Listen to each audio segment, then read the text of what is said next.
Omagyanatimirandhasya Jnananjana-shalakaya Chakshurunmilitam yena tasmai Sri Gurave Namaha. Shri Chaitanya Manobhishtam Sthapitam yena bhutale Swayam Rupah Kadamahyam Dadati Swapadantikam. Vandeham Shri Guroho Shri Yutapadakamalam Shri Gurun Vaishnavamscha Shri Rupam Sagrajatam Sahagana Raghunathan Vitam Tam Sajivam Sadvaitam Savadhutam Parijana Sahitam Krishna Chaitanya Devam Shri Radha Krishna Padan Sahagana Lalita Shri Vishakhan Vitamscha. He Krishna Karuna Sindho Dinabandho Jagatpate Gopesha Gopika Kanta Radha Kanta Namostute. Tapta Kanchana Gaurangi Radhe Vrindavaneshwari Vrishabhanu Sute Devi Pranamami Haripriye.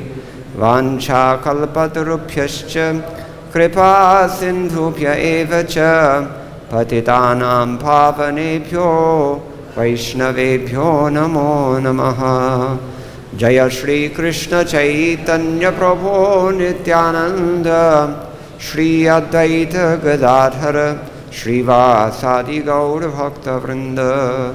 Hare Krishna Krishna Krishna Hare Hare Hare Rama Rama Rama Hare Hare.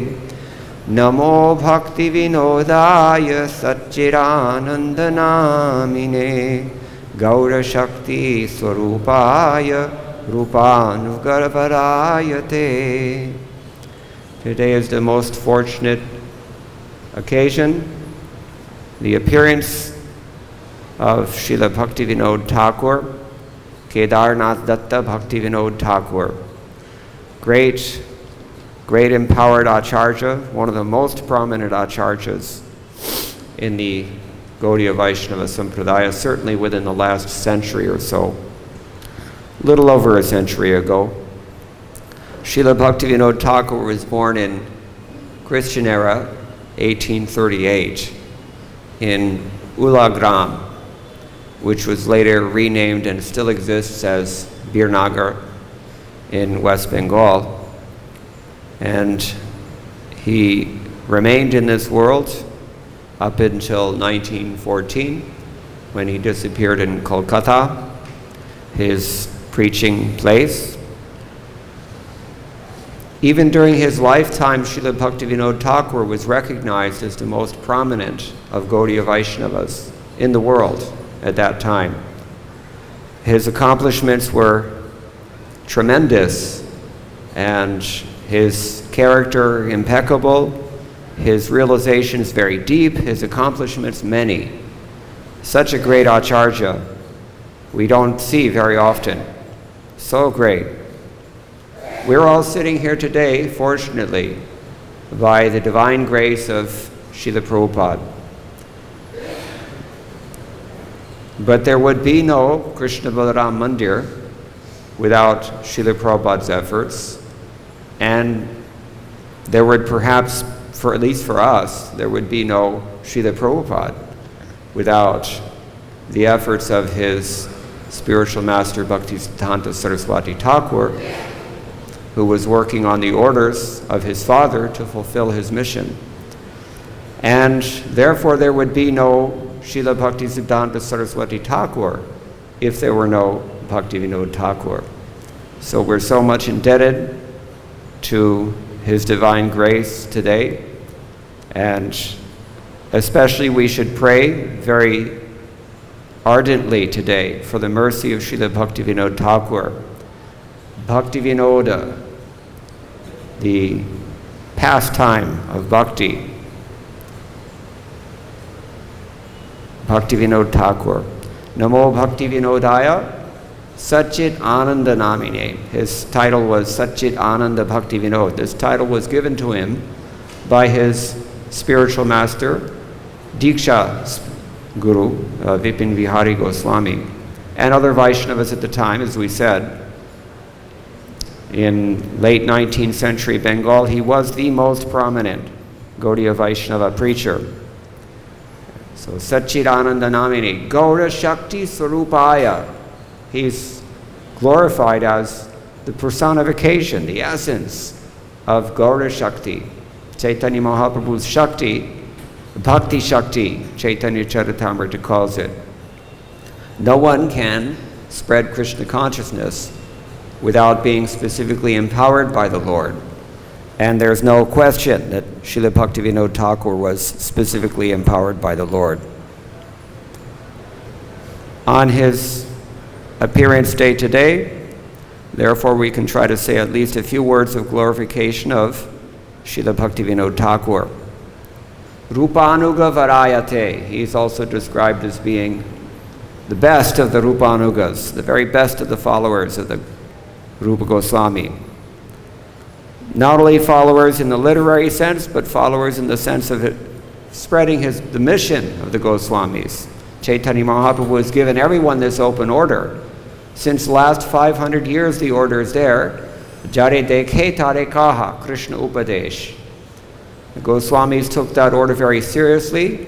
Through the wisdom of Chaitanya Mahaprabhu, they were sent to Vrindavan, and they were instructed to compose so many literatures that we require in order to advance. Who can advance in any kind of bhakti, but especially Raganuga Bhakti, higher bhakti, that is the hallmark of the contribution of Chaitanya Mahaprabhu and his immediate disciples? Who can advance on that path without the literature left by the Goswamis? So, Rupanuga Vara, he's considered to be the best of the followers of Rupa Goswami. He's the pioneer for Krishna consciousness in the West in many, many ways. We'll discuss some of them. So, as we know, he wrote over 100 books. There's a list of them in some of the songbooks that include Bhaktivinoda Thakur's songs.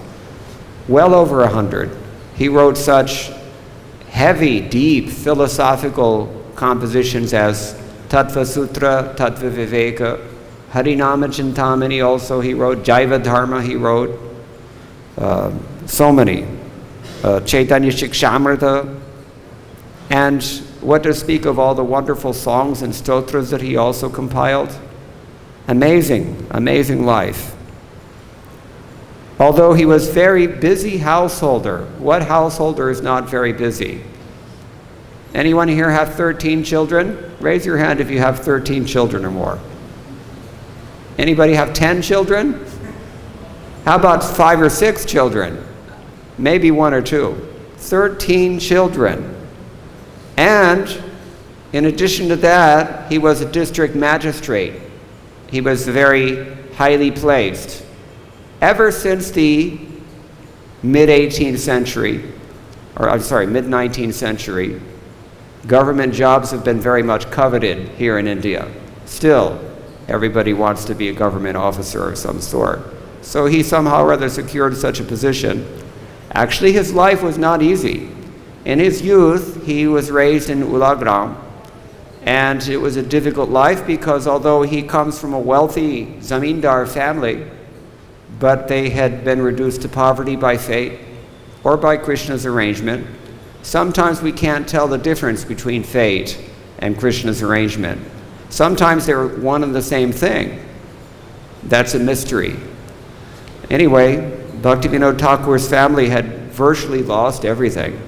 And so they took shelter of one of their relatives in this Ulagram, Birnagar, modern day Birnagar.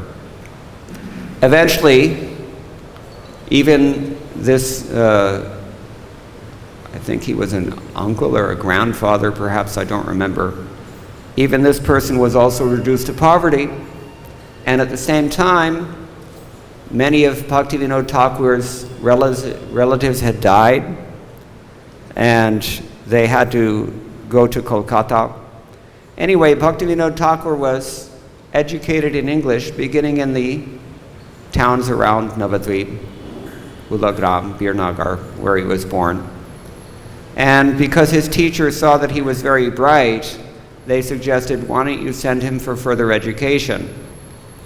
So he did that, and he was eventually sent to Kolkata by his, I think it was his maternal uncle suggested that he do that. His maternal uncle was a famous poet and an editor.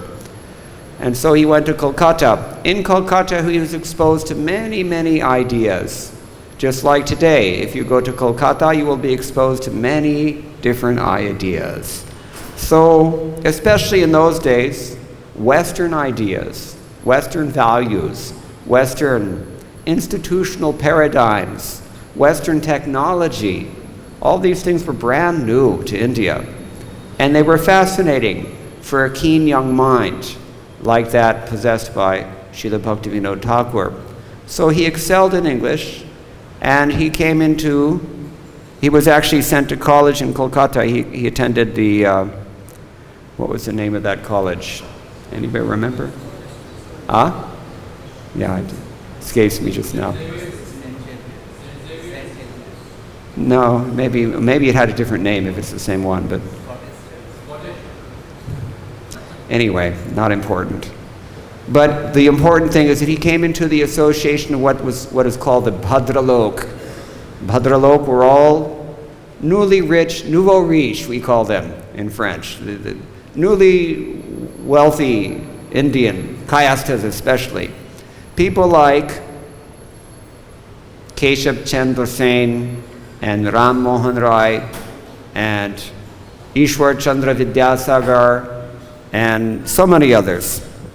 He came into the association of such persons. They were all British education Indians, but British educated and infatuated for the most part with Western ideals and Western learning.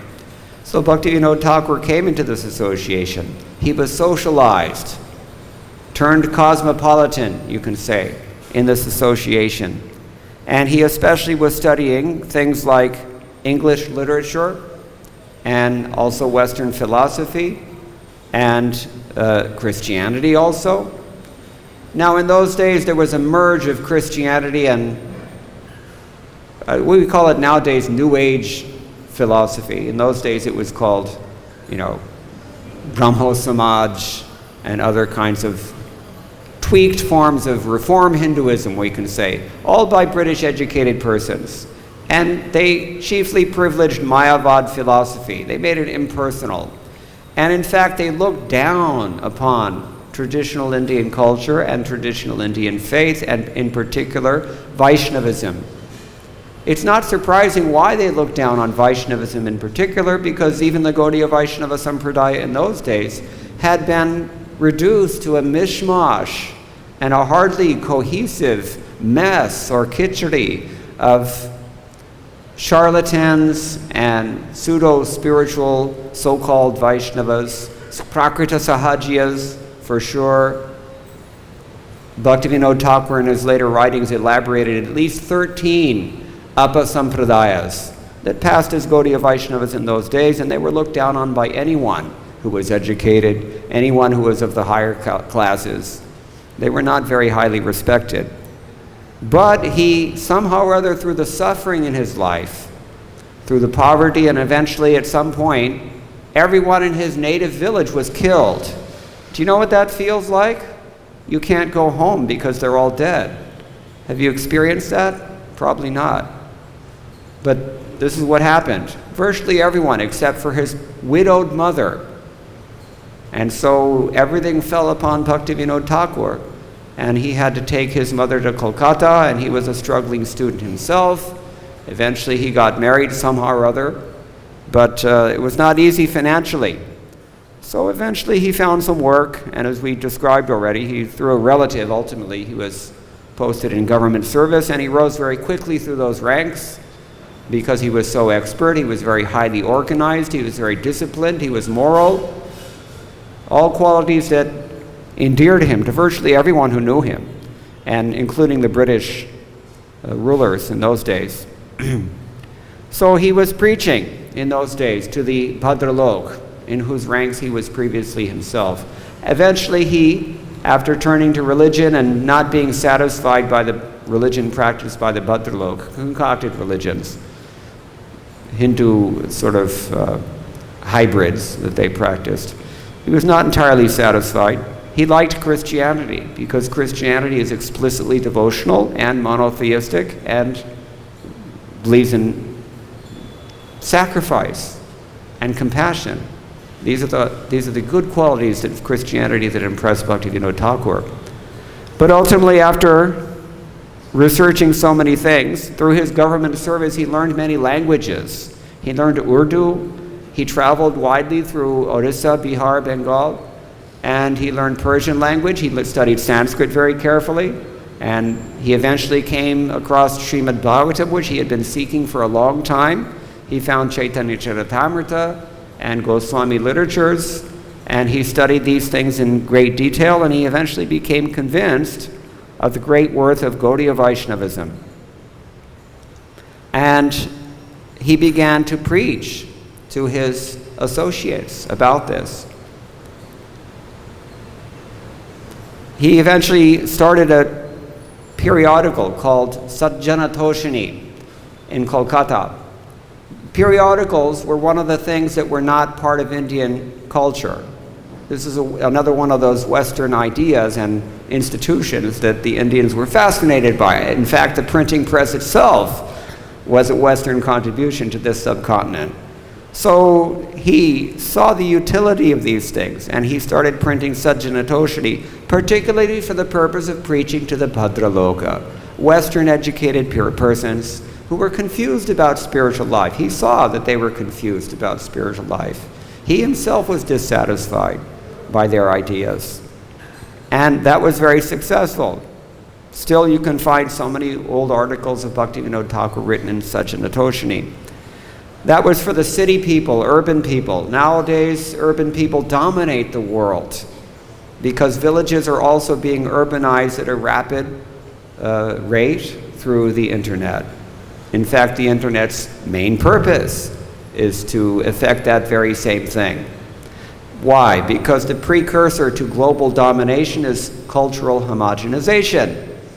And what better way to do that than connecting every single room of every single house? When I was in Seattle at one point, I was preaching to a bunch of Microsoft engineers, IT engineers. And they used to tell me that when we go to our team meetings in the office at work, we're told that you should not rest until our product is in every room of every house. It's not enough to have one in every house. You have to have one in every room of every house. So, rampant capitalism and transnational corporate superpowers basically have extended their long arms and fingers into every nook and cranny of this world nowadays, with the result that everyone is being urbanized. But in those days, there were still villages. Even when I first came to India, this is in the late 1970s, there were still villages.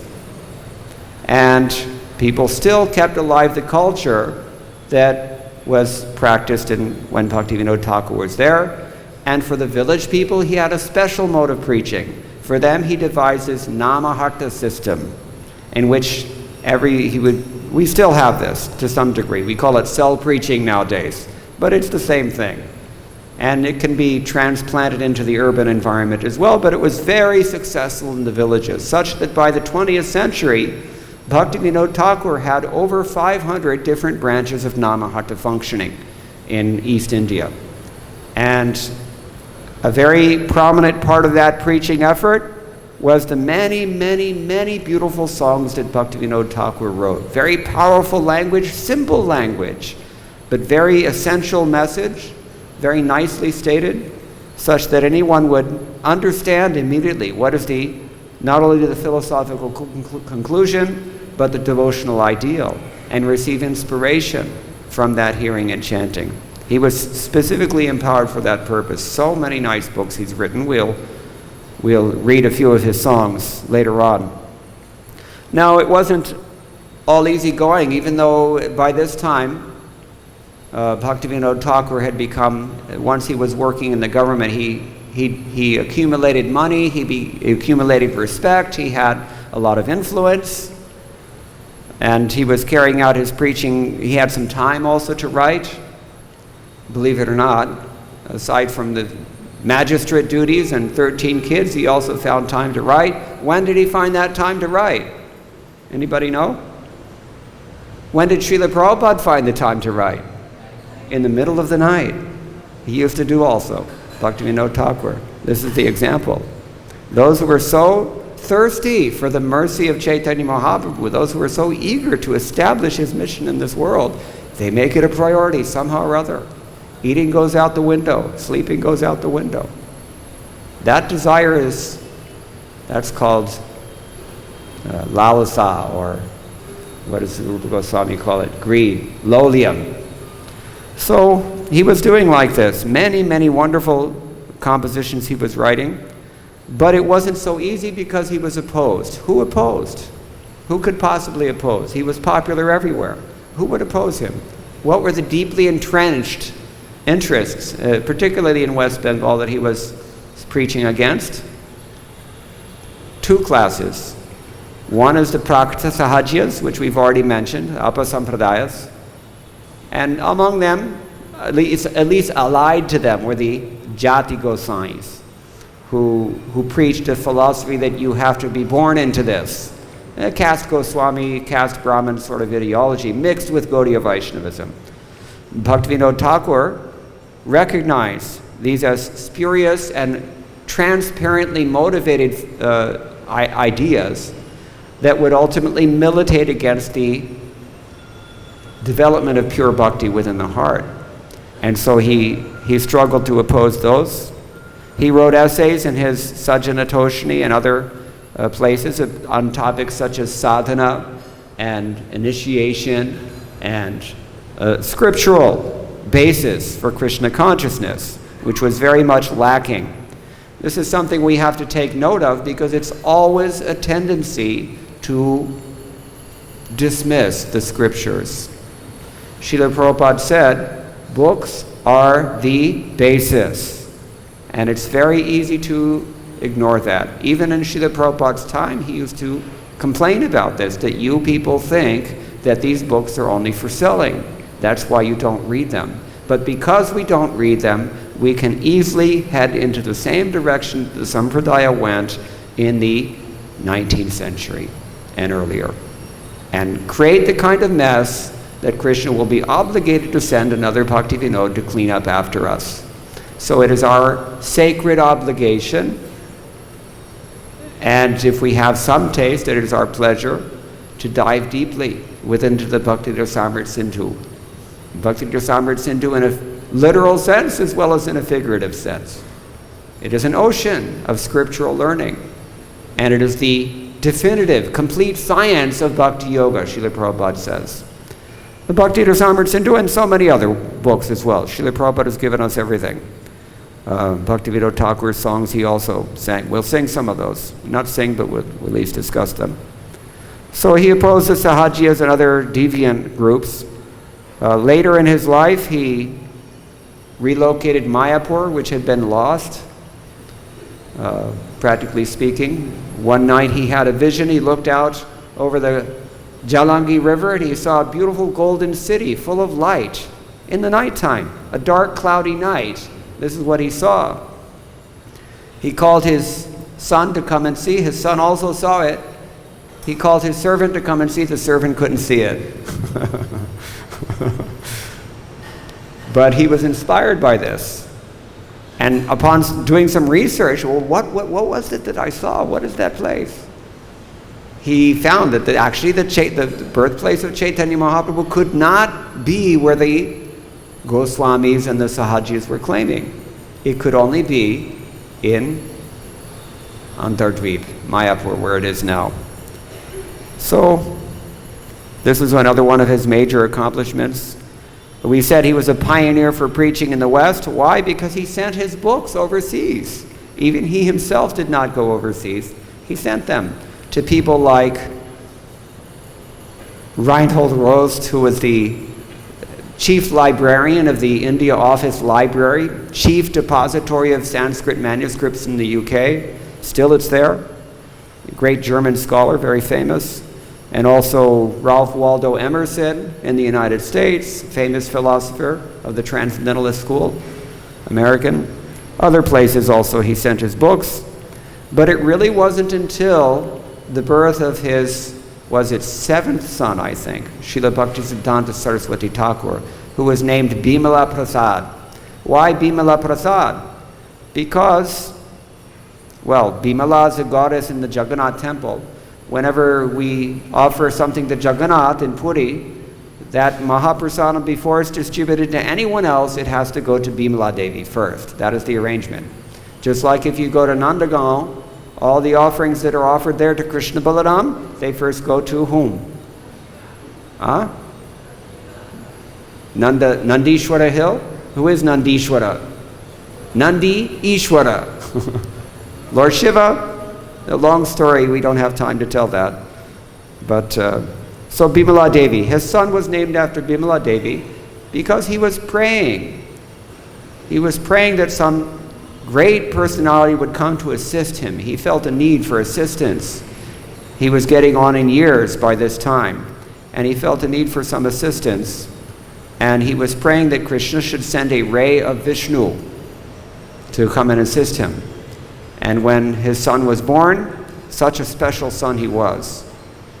He felt that he had some intuition that this is the answer to my prayers. Who was Bhaktisiddhanta Saraswati Thakur? By the age of 9, he had memorized the Bhagavad-Gita. Raise your hand if you've memorized all the verses of Bhagavad-Gita. By the age of 9, this boy memorized everything. He was innately upright in his character. He had such sharp memory that even in his old age, he was able to recollect verbatim a passage that he had read in his youth. None of us can do this. Such an astonishing intellect he had, and a great devotion, steadfast faith, very strong preacher, just what Bhaktivinoda Thakur needed. And so the practical shape was given to Bhaktivinoda's ideals by this special son. He had other sons. He had so many children, we mentioned already. But this one son was very special, Srila Bhaktisiddhanta Saraswati Thakur. So he was a great blessing. We know that Bhaktivinoda Thakur had established it. He had his Bhakti Bhavan in Kolkata. That's what he called his house. And he was preaching out of his house in Kolkata.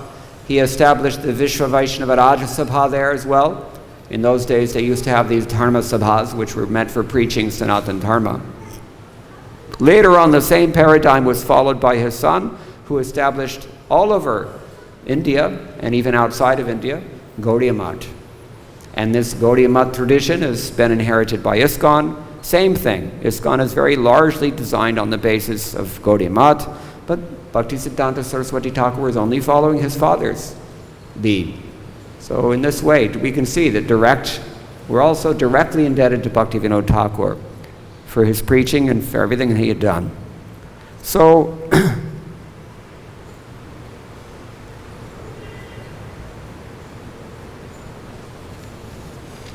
Srila Bhaktivinoda Thakur was lecturing publicly up until around maybe 1880. It wasn't actually until 1880 that he actually took initiation. And so some persons were criticizing that, who is this guy? He's not even initiated. He wasn't following all the Vaishnava Vitis so strictly in those days. He wasn't wearing tilak or dressing like a Vaishnava, but he was very inspired by Vaishnava ideals. Actually, when he was younger, he was such an intellectual that he even took classes in public speaking, along with many of his intellectual Bhadralok friends, in order to be an accomplished speaker, which he certainly became. So he was preaching books like Sri Krishna Samhita he wrote before he was initiated, something to take note of. And eventually he was initiated by, as we said, Vipin Vihari Goswami in 1880. Later on, he took Shiksha from Jagannath Das Babaji at Mayapur. This is after he moved to Kolkata. He was in Puri from, say, 1870 to 1875 or so. And with the young Bhaktisiddhanta Saraswati Thakur, he relocated to Kolkata. There he was able to go to Mayapur more. Often after that, he found the place of Chaitanya Mahaprabhu's birth. 1881, he established his Sajjana Toshni, as we said, printing presses. He saw the utility of these things. 1885 was Vishwa Vaishnava Radha Sabha. 1886, he was honored with the title Bhaktivinoda, and he wrote his Jaiva Dharma in 1893. He finally retired full-time to Mayapur in 1894. In 1908, he took what they used to call Bhek, the Babaji dress, in Mayapur, and he was chanting and doing bhajan full-time for the last several years of his life until he left this world in 1914. So this is in a Sankshipta version of Bhaktivinoda Thakur's great contribution to our Sampradaya. I thought it would be nice to read a few of his songs that he's written. I've selected a few songs, so we only have time for a few. These are songs that were very dear to Srila Prabhupada. Srila Prabhupada used to sing them quite a bit, but they've not been included in the BBT translation, at least not the English translation of the songbook. So one of them he says, Bhuliya tomare samsara ashiya pei nana vidha vyatha tomara charane asiyachyami bolibo dukhera katha. O my Lord, I forgot you and came to this material world where I have experienced a host of pains and sorrows. Now I approach your lotus feet and submit my tale of woe. While still bound up tightly in the unbearable confines of my mother's womb, O Lord, you once revealed yourself before me. Appearing only briefly, you then abandoned this poor servant of yours. At that moment I thought, after my birth, I will worship you. But alas, after taking birth, I fell into the entangling network of worldly illusions. Thus I possessed not even a drop of true knowledge. As a dear son fondled in the laps of relatives, I passed my time smiling and laughing. The affection of my father and mother helped me forget you still more, and I began to think of the material world as a very nice place. It's described that Bhaktivinoda was the pet son of his mother. That's, biographers say this. Day by day, I gradually grew into a young boy and began playing with other boys. Soon my powers of understanding emerged. So diligently I read and studied my school lessons every day. We know, we've heard already. This is a fact. He was a very keen student, very bright. Proud of my accomplished education, later I traveled from place to place and earned much wealth. Have we heard this? Yes, we have heard this. Thereby maintaining my family with undivided attention, I forgot you, O Lord Hari. This is not strictly speaking true, but he's, in his humility, he feels this way. We should feel this way. Now, in old age, this Bhaktivinoda very sadly weeps. I failed to worship you, O Lord, and instead passed my days in vain. What will be my fate now? So one of the characteristics of his songs, the characteristic of most of the songs that Srila Prabhupada liked to sing, were that they demonstrate our condition as fallen souls and demonstrate the attitude that we have to develop in order to go back to Godhead. You don't find this in the writings of other bhakti poets. At least I've not seen it. There's a very special quality of these Gaudiya Vaishnavas, and Bhaktivinoda Thakur very faithfully represented that tradition. Another similar song he sings, Amara Jivan Sada Pape Ratha Nahiko Punyera Lesh Parere Udbega Diachi Jekoto Diachi Jibera Klesh. My life is ever given to sin. In it there is not a particle of good. I've caused others great anxiety and have troubled all souls.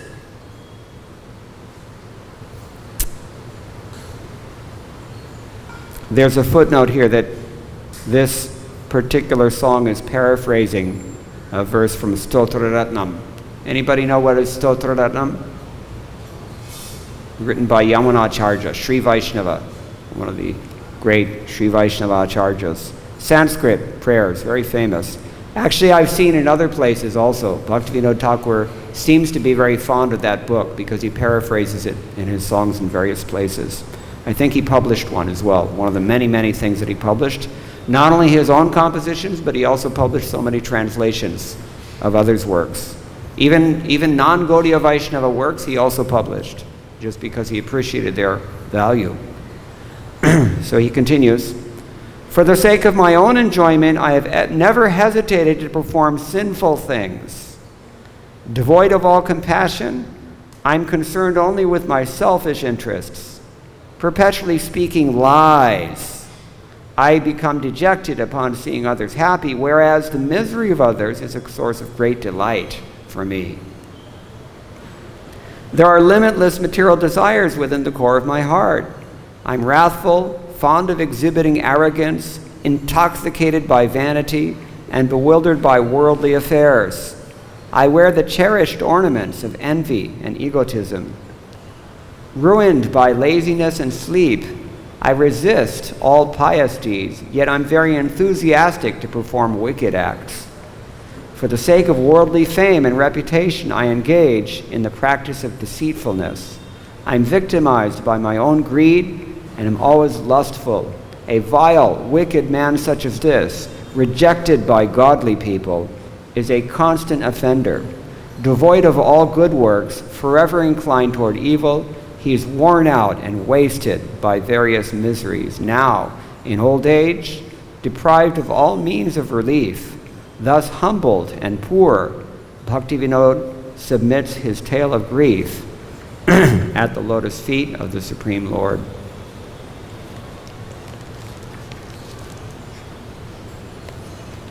Another song that Srila Prabhupada used to sing.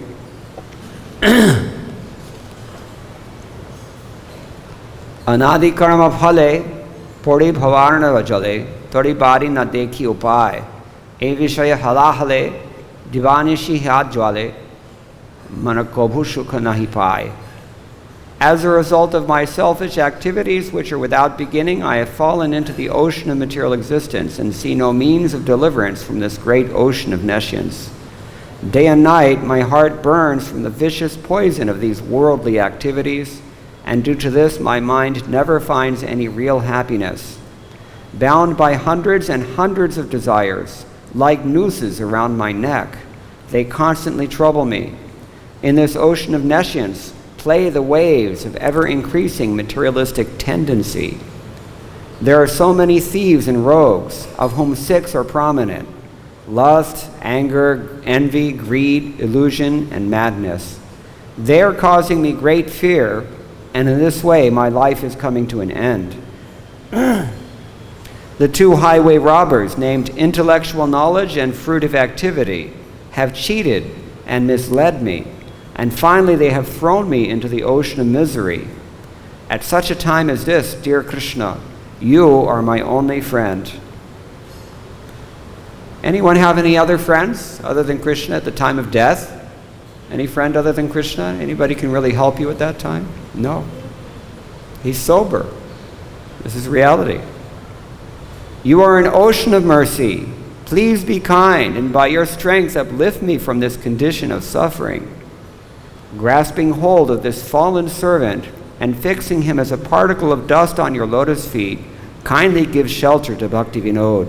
O most merciful Lord, I am actually your eternal servant, but having forgotten this, I have become bound up in the snare of Maya. How do we get out of the snare of Maya? He's also described that. Amona Durmati. Anybody know this song? Amona Durmati, I forget, how does it go? Samsara bhitori poriyachiyaman. He says, I'm fallen into this materialistic existence, but one of your great servants has come to pull me out. He's enlightened me. Hey, wake up. Chaitanya Mahaprabhu has come. It's time for Sankirtana.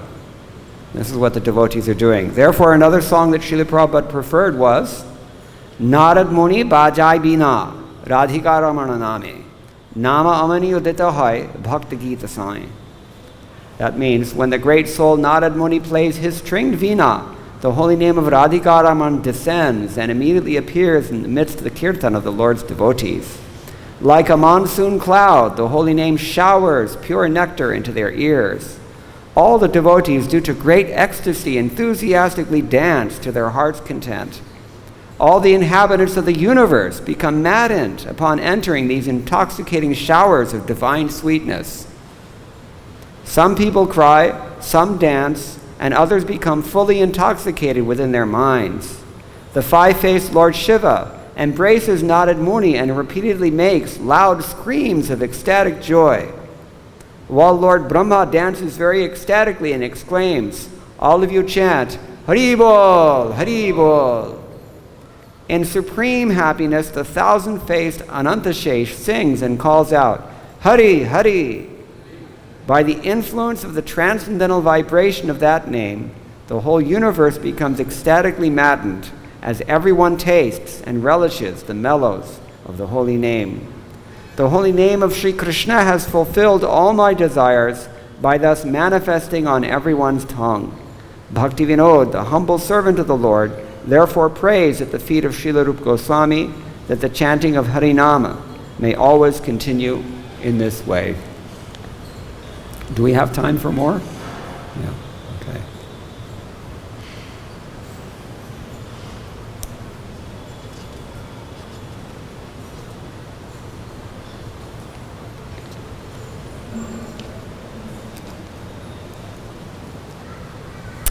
He also glorifies the holy name in another song. Krishna nama dhare kato bhal. Vishaya vishanale morachit sadajvale ravi tapta maru bhumi shang. Karna rantra patadiya hriday majhe praveshya barishoy sudha anupam.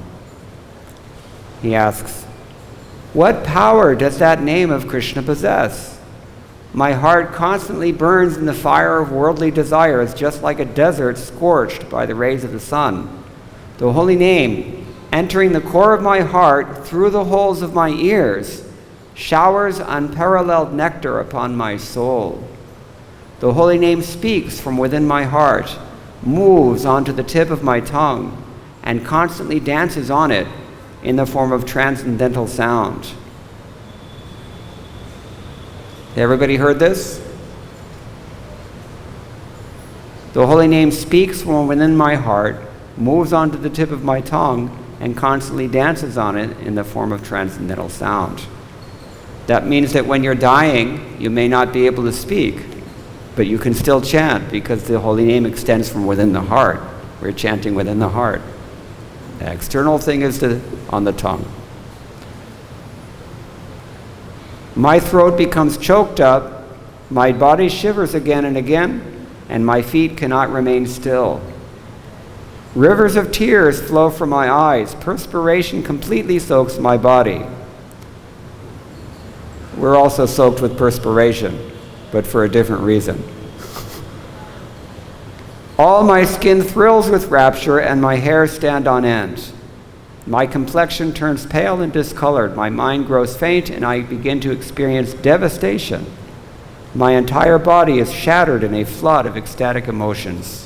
While causing such an ecstatic disturbance, the holy name showers liquid nectar on my heart and drowns me in the ocean of divine love of Godhead. He does not allow me to understand anything, for he has made me truly mad by having stolen away my mind and all my resources. Such is the behavior of he in whom I have taken shelter. I'm not capable of describing all this. The holy name of Krishna is independent and thus acts on his own sweet will. In whatever way he becomes happy, that is also my way of happiness. The holy name is the bud of the flower of divine love, and is the very abode of astonishing mellows. Such is the power he manifests, that when his holy name starts to blossom a little further, it then reveals his own divine form and qualities. Thus my heart is abducted and taken directly to Krishna. Blossoming fully, the flower of the holy name takes me to Braja and reveals to me his own love dalliance. This name gives to me my own eternal spiritual body, keeps me right by Krishna's side, and completely destroys everything related to this mortal frame of mind. The name of Krishna is a transcendental touchstone, a mine of all devotional mellows. It is eternally liberated and the embodiment of pure rasa. When all impediments to the pure chanting of the holy name are taken away and destroyed, then my happiness will know its true awakening. That is the last song of Srila Bhaktivinoda Thakur's Sharanagati. Nice conclusion. So we're out of time now. If anybody has any questions or any comments, we can maybe take one. Otherwise, we'll stop there. Yes, Prabhuji.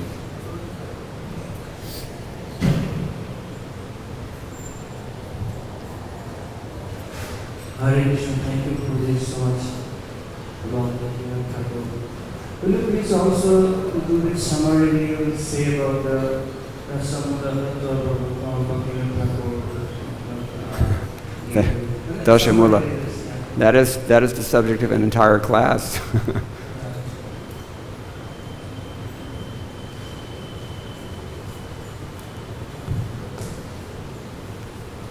Personally, you can ask me. We can discuss it. It's a big topic.